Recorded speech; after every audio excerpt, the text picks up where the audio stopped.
That's a dumb question to ask. You're asking that question so you can use it on your program to make him look like a racist. Why don't you ask me, am I racist? Because I'm black, right?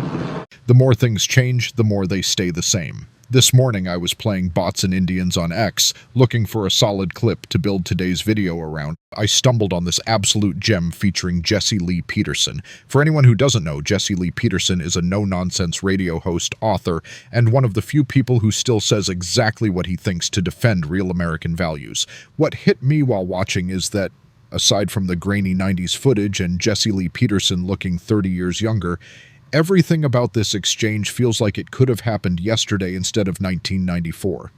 The clip starts right after a white supporter of California's Proposition 187, the 1994 ballot measure that tried to block illegal aliens from getting taxpayer-funded services and non-emergency health care, gets smashed in the head with a full soda can thrown by a counter-protester and probable illegal.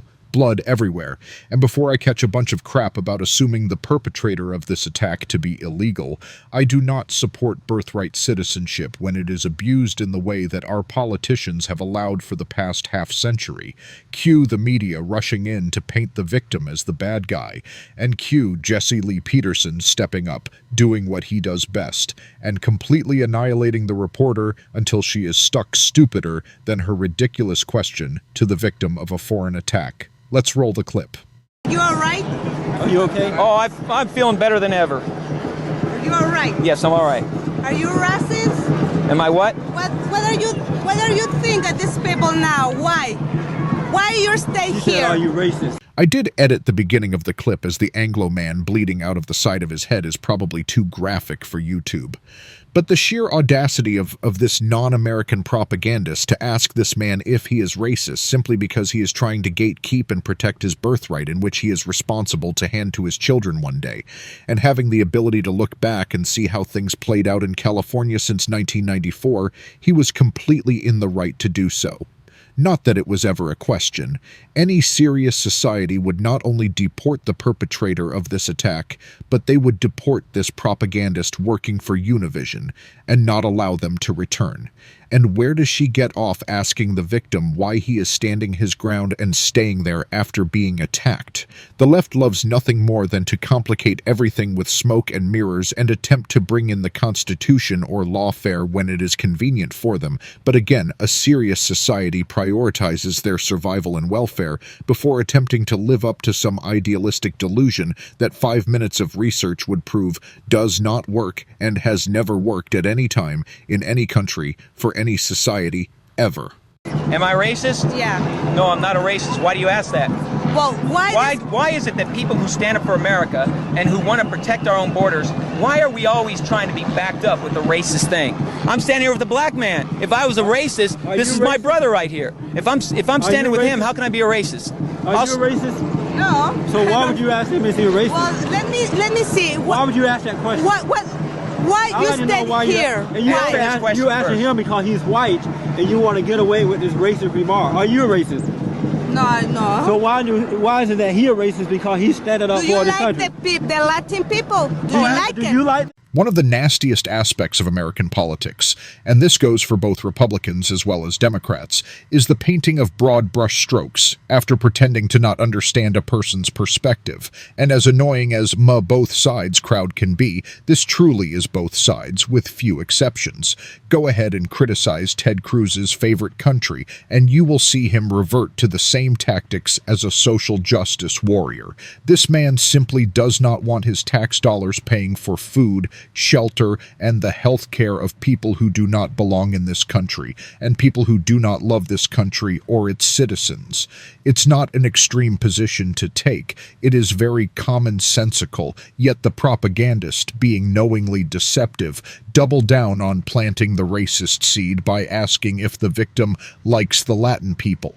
The same as when you might criticize Hillary Clinton for the Benghazi scandal or Obama for drone-striking children in a restaurant restaurant in Yemen, the rebuttal is always that you must hate all women or black people, which is a toddler mentality argument and is very much willfully ignorant.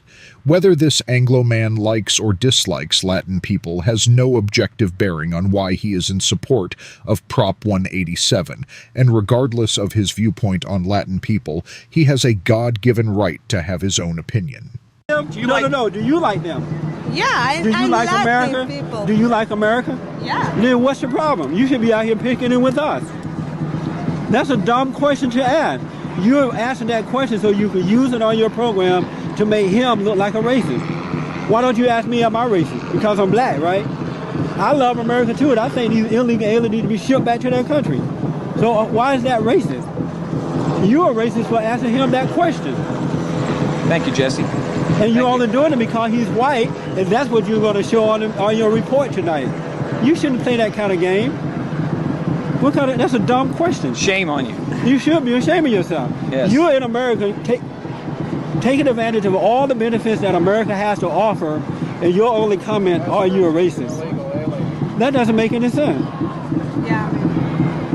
Are you here legally? God bless Jesse Lee Peterson. I wish I were as quick-witted, unapologetic, and fearless as this man.